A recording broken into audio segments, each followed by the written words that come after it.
ಬರೆಯೋದು ಪದ್ಯಭಾಗದ್ದು ಅಲಂಕಾರಗಳು, ಛಂದಸ್ಸುಗಳು.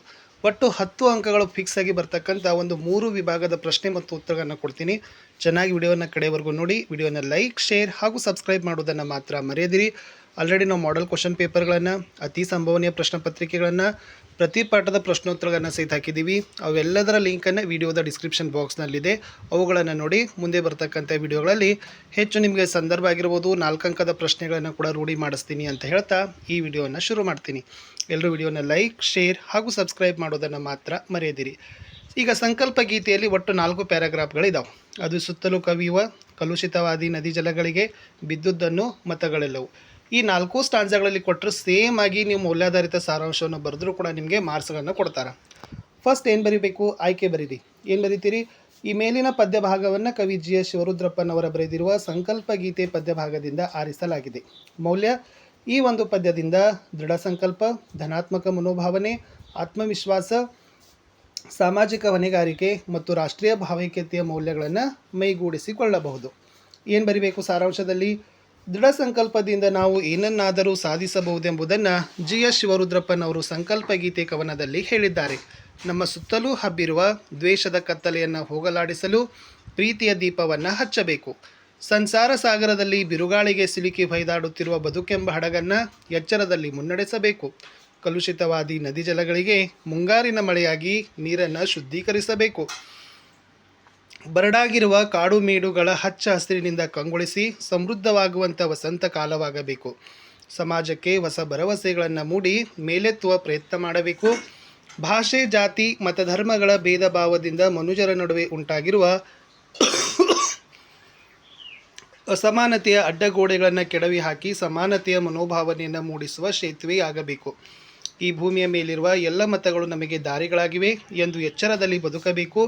ಭಯ ಮತ್ತು ಸಂಶಯಗಳಿಂದ ಎದೆಗುಂದಿರುವ ಜನರಲ್ಲಿ ಕನಸನ್ನು ಬಿತ್ತಬೇಕು ಎಂದು ಕವಿ ವರ್ಣಿಸಿದ್ದಾರೆ. ಸೊ ಸ್ಕ್ರೀನ್ಶಾಟ್ ಆದರೂ ತೊಗೊಂಡು ನೀವು ಅದನ್ನು ಪ್ರಾಕ್ಟೀಸ್ ಮಾಡಿಕೊಡ್ರಿ. ಇನ್ನು ಹಕ್ಕಿ ಹಾರುತ್ತಿದೆ ನೋಡಿದರಲ್ಲಿ 7 ಸ್ಟಾನ್ಜಾಗಳು ಬರ್ತವೆ. So very simple. ಹಕ್ಕಿ ಹಾರುತ್ತಿದೆ ನೋಡಿದ್ದೀರಾ ಅಂತ ಪ್ರತಿ ಒಂದು ಸಾಲಿನಲ್ಲಿ ಇರ್ತದೆ ಲಾಸ್ಟ್ನಲ್ಲಿ. ಹೀಗಾಗಿ ನೀವು ಈ ಸಾರಾಂಶವನ್ನು ಈಸಿಯಾಗಿ ಗುರುತಿಸಿ ಬರಿಬೋದು. ಈ ಮೇಲಿನ ಪದ್ಯಭಾಗವನ್ನು ದ.ರಾ. ಬೇಂದ್ರೆ ಬರೆದಿರುವ ಹಕ್ಕಿ ಹಾರುತ್ತಿದೆ ನೋಡಿದಿರಾ ಎಂಬ ಪದ್ಯಪಾಠದಿಂದ ಆರಿಸಿದೆ. ಈ ಪದ್ಯದಲ್ಲಿ ಕಾಲದೊಂದಿಗೆ ಹೊಂದಾಣಿಕೆ, ವಿಧೇಯಕ, ಜಾಗತಿಕ ಸತ್ಯ, ಸಮಯ ಪಾಲನೆ ಇತ್ಯಾದಿ ಮೌಲ್ಯಗಳನ್ನು ರೂಢಿಸಿಕೊಳ್ಳಬಹುದು. ಸಾರಾಂಶ: ಕಾಲವನ್ನು ಹಕ್ಕಿಗೆ ಹೋಲಿಸಿ ದ.ರಾ. ಬೇಂದ್ರೆ ಅವರು ರಚಿಸಿರುವ ಈ ಕವಿತೆಯಲ್ಲಿ ಚಲನಶೀಲತೆಯನ್ನು ಹೊಂದಿರುವ ಕಾಲವು ಜೀವಂತಿಕೆಯ ಸ್ವರೂಪದ್ದಾಗಿದೆ. ಹಕ್ಕಿಯ ಹಾರುವಿಕೆ ಪ್ರಕೃತಿಯ ಸಹಜ ಕ್ರಿಯೆಯೊಂದಿಗೆ ಯುಗಗಳೇ ಉರುಳಿ ಹೊಸತನಕ್ಕೆ ತೆರೆದುಕೊಳ್ಳುವ ಸಂಕೇತವೂ ಆಗಿದೆ. ಕಣ್ಣು ಮುಚ್ಚಿ ತೆರೆಯುವ ಹೊತ್ತಿಗೆ ಗಾವುದ ದೂರ ವೇಗವಾಗಿ ಹಕ್ಕಿಯು ಹಾರುತ್ತದೆ. ಕಪ್ಪು ಬಿಳಿ ಬಣ್ಣದ ಪುಚ್ಚಗಳಿರುವ ಮತ್ತು ಕೆಂಪಾದ ಹಳದಿ ಬಣ್ಣದ ರೆಕ್ಕೆಗಳಿರುವ ಕಾಲವೆಂಬ ಹಕ್ಕಿಯು ಹಾರುವುದನ್ನು ಕವಿ ದ.ರಾ. ಬೇಂದ್ರೆ ವಿವರಿಸಿದ್ದಾರೆ. ನೀಲ ಆಗಸಕ್ಕೆ ಸಮನಾದ ಬಣ್ಣದ ನಕ್ಷತ್ರಗಳನ್ನೇ ತನ್ನ ದೇಹದ ಚುಕ್ಕಿಗಳನ್ನಾಗಿ ಮಾಡಿಕೊಂಡಿರುವ, ಸೂರ್ಯಚಂದ್ರರನ್ನೇ ತನ್ನ ಕಣ್ಣುಗಳನ್ನಾಗಿ ಮಾಡಿಕೊಂಡಿರುವ ಕಾಲಪಕ್ಷಿಯ ಬಗ್ಗೆ ಕವಿ ವಿವರಿಸಿದ್ದಾರೆ. ರಾಜ್ಯ ಸಾಮ್ರಾಜ್ಯಗಳ ಸಾರ್ವಭೌಮರನ್ನು ನಾಶಗೊಳಿಸಿ ಯುಗ ಯುಗಗಳ ಘಟನೆಗಳನ್ನು ಹಿಂದೆ ಸರಿಸಿ ಹೊಸ ಮನ್ವಂತರಕ್ಕೆ ಕಾಲಪಕ್ಷಿ ಕಾರಣವಾಗಿದೆ. ಹಕ್ಕಿಯು ಹೊಸಗಾಲದ ಹಸು ಮಕ್ಕಳನ್ನು ಹರಸಿದೆ. ಕಾಲಪಕ್ಷಿಯು ಆಡುತ್ತಾ ಹಾಡುತ್ತಾ ಹಾರಾಡುತ್ತಾ ಶುಕ್ರಗ್ರಹ ಎಂಬ ಹಳ್ಳಿಯ ಮೇರೆಯನ್ನು ಮೀರಿದೆ. ಕಾಲಪಕ್ಷಿಯು ಚಂದ್ರಲೋಕದ ನೀರನ್ನು ಕುಡಿಯುತ್ತದೆ. ಮಂಗಳ ಲೋಕದ ಅಂಗಳಕ್ಕೆ ಮಾನವನು ಏರುವ ಸೂಚನೆಯನ್ನು ಕವಿ ದ.ರಾ. ಬೇಂದ್ರೆ ವರ್ಣಿಸಿದ್ದಾರೆ. ಇನ್ನು ಕೌರವೇಂದ್ರನ ಕೊಂದೆ ನೀನು. ಸೊ ನಿಮಗೆ ಸ್ವಲ್ಪ ಗೊತ್ತಾಗಬೇಕು, 10 ಪ್ಯಾರಾಗ್ರಾಫ್ ಇದ್ದಾವೆ, ಯಾವ ಒಂದು ಪದ್ಯದಿದೆ ಅನ್ನೋದನ್ನು. ಆವಾಗ ಮಾತ್ರ ನಿಮಗೆ ಬರಲಿಕ್ಕೆ ಈಸಿ ಆಗ್ತದೆ. ಸ್ವಲ್ಪ ಫಸ್ಟ್ ಇನತನುಜ, 2ನೇದು ಭೇದವಿಲ್ಲಲೆ, 3ನೇದು ಲಲನೆ, 4ನೇದು ನಿನಗೆ, 5 ಎಡದ, 6 ಕೊರಳ, 7 ಏನು, 8 ಮರುಳು, 9 ವೀರ, 10ನೇದು ಮಾರಿಗೌತನವಾಯಿತು. ಇದು ಫಸ್ಟ್ ಶಬ್ದಗಳನ್ನು ಹೇಳಿದ್ದೀನಿ. ಇಲ್ಲಿಂದ ಬಂತಂದರೆ ಏನು ಬರೀತೀರಂದ್ರೆ, ಈ ಮೇಲಿನ ಪದ್ಯಭಾಗವನ್ನು ಕುಮಾರವ್ಯಾಸ ಬರೆದಿರುವ ಕೌರವೇಂದ್ರನ ಕೊಂದೆ ನೀನು ಎಂಬ ಪದ್ಯಭಾಗದಿಂದ ಆಯ್ದುಕೊಳ್ಳಲಾಗಿದೆ. ಮೌಲ್ಯಗಳು: ಸ್ವಾಮಿನಿಷ್ಠೆ, ಒಳ್ಳೆಯ ವರ್ತನೆ, ಗೆಳೆತನ, ಅನುಕಂಪ, ಸಮಚಿತ್ತತೆ, ಕರ್ತವ್ಯನಿಷ್ಠೆ, ಪ್ರೀತಿ ಮುಂತಾದವುಗಳನ್ನು ಮೌಲ್ಯಗಳನ್ನು ಕಲಿಯಬಹುದು. ಸಾರಾಂಶ: ಕರ್ಣನ ವ್ಯಕ್ತಿತ್ವದ ಹಿರಿಮೆಯನ್ನು ಈ ಪದ್ಯಭಾಗದಲ್ಲಿ ವರ್ಣಿಸಲಾಗಿದೆ. ಶ್ರೀಕೃಷ್ಣನು ಮೈದುತನದಿಂದ ಸಲಗೆಯಿಂದ ಕರ್ಣನನ್ನು ಹತ್ತಿರ ಸೆಳೆದು ರಥದಲ್ಲಿ ಕೂರಿಸಿಕೊಂಡು, ಕರ್ಣ, ನನಗೆ ನಿನ್ನಲ್ಲಿ ಯಾವುದೇ ಭೇದವಿಲ್ಲ. ನೀನು ಈ ಭೂಮಿಯ ರಾಜ ಎಂಬುದು ನಿನಗೆ ತಿಳಿದಿಲ್ಲ ಎಂದನು. ಕೃಷ್ಣನು ಮುಂದುವರೆದು, ಕುಂತಿಯಿಂದ ಜನಿಸಿದ ಮೊದಲ ಮಗನೇ ನೀನು. ನಿನ್ನ ನಂತರದಲ್ಲಿ 5 ಜನ ಪಾಂಡವರು ಜನಿಸಿದರೆಂಬ ಕರ್ಣನ ಜನ್ಮ ರಹಸ್ಯವನ್ನು ತಿಳಿಸುತ್ತಾನೆ. ಹಾಗೂ ಹಸ್ತಿನಾಪುರಕ್ಕೆ ರಾಜನನ್ನಾಗಿ ಮಾಡುತ್ತೇನೆ. ಪಾಂಡವರು ಕೌರವರು ಮಾದ್ರಮಾಗದೆಯಾದವರು ನಿನ್ನ ಸೇವೆಯನ್ನು ಮಾಡುತ್ತಾರೆಂಬ ಆಮಿಷಗಳನ್ನು ಒಡ್ಡುತ್ತಾನೆ. ಹಾಗೂ ನೀನು ದುರ್ಯೋಧನನಿಗೆ ಕೈಚಾಚುವುದು ಸರಿಯಲ್ಲ ಎಂದನು. ತನ್ನ ಜನ್ಮ ರಹಸ್ಯದಿಂದ ದುಃಖಿತನಾದ ಕರ್ಣನು ಯಾವುದೇ ಆಮಿಷಕ್ಕೆ ಬಲಿಯಾಗಲಿಲ್ಲ. ತನಗೆ ಯಾರಿಂದಲೂ ಸೇವೆ ಮಾಡಿಸಿಕೊಳ್ಳಲು ಮನಸ್ಸಿಲ್ಲ ಎಂದನು. ತನ್ನ ಜನ್ಮ ರಹಸ್ಯವನ್ನು ಹೇಳಿ ತನ್ನ ಒಡೆಯನಾದ ದುರ್ಯೋಧನನನ್ನು ಕೊಂದೆ ನೀನು ಎಂದು ಕರ್ಣನು ಕೃಷ್ಣನಿಗೆ ಹೇಳಿದನು. ತನ್ನ ಒಡೆಯನಿಗೆ ಪ್ರಾಣವನ್ನು ಅರ್ಪಿಸುವೆನು ಎಂಬ ಸ್ವಾಮಿನಿಷ್ಠೆಯ ತೀರ್ಮಾನವನ್ನು ಕರ್ಣನು ತೆಗೆದುಕೊಂಡನು. ಕೊನೆಯಲ್ಲಿ ನೀನು 5 ಜನ ಪಾಂಡವರನ್ನು ನಾನು ನೋಯಿಸುವುದಿಲ್ಲ ಎಂದು ಕರ್ಣ ಕೃಷ್ಣನಿಗೆ ಹೇಳುವ ಮಾತುಗಳನ್ನು ಈ ಪದ್ಯಭಾಗದಲ್ಲಿ ಸ್ವಾರಸ್ಯಪೂರ್ಣವಾಗಿ ವರ್ಣಿಸಲಾಗಿದೆ. ಚಲಮನೆ ಮೆರವೆಂ 5 ಸ್ಟಾಂಜಾ ಇದ್ದಾವೆ. ನಿಮಗೆ ನೆಲಕ್ಕಿರುವೆನೆಂದು ಎನ್ನನುಗಾಳ ಪುಟ್ಟಿದ ಕಾದರಿ ನೆಜ್ಜ ಅಂತ ಇದೆ. ಆಯ್ಕೆ ಈ ಮೇಲಿನ ಪದ್ಯಭಾಗವನ್ನು ಮಹಾಕವಿ ರನ್ನ ಬರೆದಿರುವ ಚಲಮನೆ ಮೆರವೆಂ ಎಂಬ ಪದ್ಯದಿಂದ ಆರಿಸಲಾಗಿದೆ. ಮೌಲ್ಯಗಳು: ಈ ಪದ್ಯದಿಂದ ಛಲದ ಗುಣ, ಗೌರವದ ಭಾವನೆ, ಮಿತ್ರ ಪ್ರೇಮ, ಸಹೋದರ ಪ್ರೇಮ, ಕರ್ತವ್ಯ ಪ್ರಜ್ಞೆಗಳನ್ನು ರೂಢಿಸಿಕೊಳ್ಳಬಹುದು. ಸಾರಾಂಶ: ಈ ಪದ್ಯಭಾಗದಲ್ಲಿ ದುರ್ಯೋಧನನ ಛಲ, ದೃಢ ನಿರ್ಧಾರ, ಸ್ವಾಭಿಮಾನದಂಥ ಶ್ರೇಷ್ಠ ಮೌಲ್ಯಗಳು ವ್ಯಕ್ತವಾಗಿವೆ. ಭೀಷ್ಮರು ಯುದ್ಧವನ್ನು ನಿಲ್ಲಿಸಿ ಪಾಂಡವರೊಡನೆ ಸಂಧಿ ಮಾಡಿಕೊಳ್ಳೋದು ಸೂಕ್ತವೆಂದು ದುರ್ಯೋಧನನಿಗೆ ಸಲಹೆ ನೀಡ್ತಾರೆ. ಭೀಷ್ಮನು, ನೀನು ಒಪ್ಪುವುದಾದರೆ ಪಾಂಡವರನ್ನು ಒಪ್ಪಿಸಿ ಹಿಂದಿನ ಹಾಗೆ ಮಾಡುವೆನು, ಅವರು ತನ್ನ ಮಾತನ್ನು ಮೀರುವುದಿಲ್ಲ ಎಂದಾಗ ದುರ್ಯೋಧನ, ನಿಮಗೆ ನಮಸ್ಕರಿಸಿ ಹೋಗಲೆಂದೇ ಬಂದೆನು, ಶತ್ರುಗಳೊಡನೆ ಒಪ್ಪಂದವನ್ನು ಮಾಡಿಸಿ ಎಂದು ಬಂದೇನೆ, ಯುದ್ಧದಲ್ಲಿ ಇನ್ನೂ ನನ್ನ ಕಾರ್ಯವೇನು ಎಂಬುದನ್ನು ಹೇಳಿರಿ ಎನ್ನುತ್ತಾನೆ. ನಾನು ಭೂಮಿಗಾಗಿ ಹೋರಾಡುವೆನು ಎಂದು ಭಾವಿಸಿದರ ಛಲಕ್ಕಾಗಿ ಪಾಂಡವರೊಡನೆ ಹೋರಾಡುವೆನು. ಈ ಭೂಮಿ ನನಗೆ ಪಾಳುಭೂಮಿ. ಕರ್ಣನನ್ನು ಕೊಲ್ಲಿಸಿದ ಈ ಭೂಮಿಯೊಡನೆ ನಾನು ಮತ್ತೆ ಬಾಳುವೆನೆ. ಕರ್ಣನನ್ನು, ನನ್ನ ಪ್ರೀತಿಯ ತಮ್ಮನನ್ನು ಕೊಂದ ಅರ್ಜುನ ಭೀಮರನ್ನು ಕೊಂದ ಬಳಿಕ ಯುಧಿಷ್ಠರನ್ನೇ ಸಂಧಿ ಮಾಡಿಕೊಳ್ಳುತ್ತೇನೆ. ನನ್ನ 100 ಜನ ತಮ್ಮಂದಿರು ಈ ಯುದ್ಧದಲ್ಲಿ ಶತ್ರುಗಳನ್ನು ಉಳಿಯಬೇಕು. ಈ ಭೂಮಿ ಪಾಂಡವರಾಗಬೇಕು, ಇಲ್ಲವೇ ಕೌರವನದ್ದಾಗಬೇಕು ಎಂದು ದುರ್ಯೋಧನ ಭೀಷ್ಮರಿಗೆ ಹೇಳೋ ಮಾತುಗಳನ್ನು ಈ ಪದ್ಯಭಾಗದಲ್ಲಿ ವರ್ಣಿಸಿದ್ದಾರೆ. ಹಸುರು ಪದ್ಯ ವೆರಿ ಈಸಿ ಅದ. ಸೊ ನಿಮಗೆಲ್ಲ ಗೊತ್ತಾಗ್ತದೆ. ನವರಾತ್ರಿಯ ಹಸುರಾಗಸ, ಅಶ್ವೀಜದ ಅದೋ, ಹುಲ್ಲಿನ ಹೊಸ, ಹಸುರತ್ತಲ್ ಅಂತಕ್ಕಂಥ ಶಬ್ದಗಳು ಬರ್ತಾವೆ. ಹಸುರು ಅಂತಕ್ಕಂಥ ಪ್ರತಿ ಪ್ಯಾರಾಗ್ರಾಫಲ್ಲಿನೂ ಕೂಡ ನಾವು ಕಾಣ್ತೀವಿ. ಮೇಲಿನ ಪದ್ಯಭಾಗವನ್ನು ಕುವೆಂಪು ಅವರು ಬರೆದಿರುವ ಹಸುರು ಪದ್ಯದಿಂದ ಆರಿಸಲಾಗಿದೆ. ಮೌಲ್ಯಗಳು: ಪ್ರಕೃತಿಯಲ್ಲಿ ಹಸುರಿನ ಮಹತ್ವ, ಪರಿಸರ ಪ್ರೇಮ, ಹಸುರಿನ ಸೌಂದರ್ಯಾನುಭವ, ಸಸ್ಯ ಸಮೃದ್ಧಿ ಮುಂತಾದವುಗಳನ್ನು ನೋಡಬಹುದು. ಸಾರಾಂಶ: ಹಸುರು ಕವನ ಅಶ್ವಯುಜ ಮಾಸದ ನವರಾತ್ರಿಯಲ್ಲಿ ಪ್ರಕೃತಿಯಲ್ಲಿ ಹೆಪ್ಪುಗಟ್ಟಿದ ಹಚ್ಚ ಹಸುರನ್ನು ಕಂಡು ಪ್ರೇರಿತವಾದ ಕವನವಾಗಿದೆ. ಪ್ರಕೃತಿ ಹಾಗೂ ಅಲ್ಲಿನ ಹಸುರುಗಳೊಂದಿಗೆ ಕುವೆಂಪು ಹೊಂದಿದ್ದ ಸಮೀಪ ಬಂಧವನ್ನು ತೋರಿಸುತ್ತದೆ. ಕವಿಯಾತ್ಮವು ಹಸುರುಗಟ್ಟಲು ಅಶ್ವಯುಜ ಮಾಸದ ನವರಾತ್ರಿಯ ದಿನದಲ್ಲಿ ಹೊಸ ಚಿಗುರಿನಿಂದ ಕೂಡಿದ ಭೂಮಿಯಲ್ಲಿ ವಿಶಾಲವಾದ ಶ್ಯಾಮಲ ಕಡಲು ಹಸುರಾಗಿರುವುದನ್ನು ನೋಡಿ ಕವಿಯ ಆತ್ಮವು ರಸಪಾನದಲ್ಲಿ ಮಿಂದಿತು. ಆಗಸದಲ್ಲಿ, ಮಿಗಿಲಿನಲ್ಲಿ, ಗದ್ದೆಯ ಬಯಲಿನಲ್ಲಿ, ಬೆಟ್ಟಗುಡ್ಡಗಳಲ್ಲಿ, ಕಣಿವೆಯಲ್ಲಿ, ಸಂಜೆ ಬಿಸಿಲಿನಲ್ಲಿ ಹಸುರು ಹರಡಿದೆ.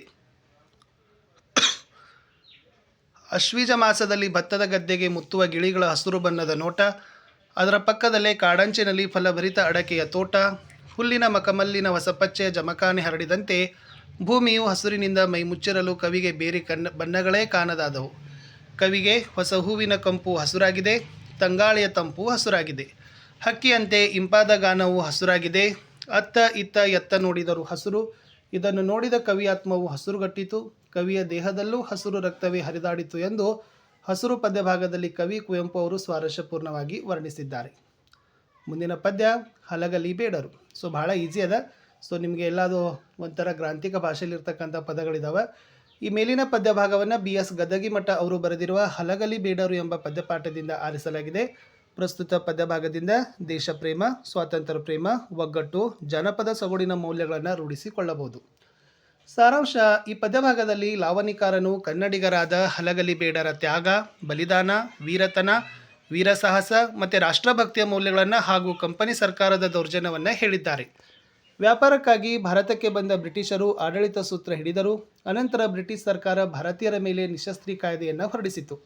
ಈ ಶಾಸನದ ಪ್ರಕಾರ ಬ್ರಿಟಿಷ್ ಸರ್ಕಾರ ಅನುಮತಿಯಿರದೆ ಭಾರತೀಯರು ಶಸ್ತ್ರಾಸ್ತ್ರ ಹೊಂದುವಂತಿಲ್ಲ ಮತ್ತು ತಮ್ಮಲ್ಲಿರುವ ಆಯುಧಗಳನ್ನು ಸರ್ಕಾರಕ್ಕೆ ಒಪ್ಪಿಸಬೇಕು ಅಂತ ಹೇಳ್ತದೆ.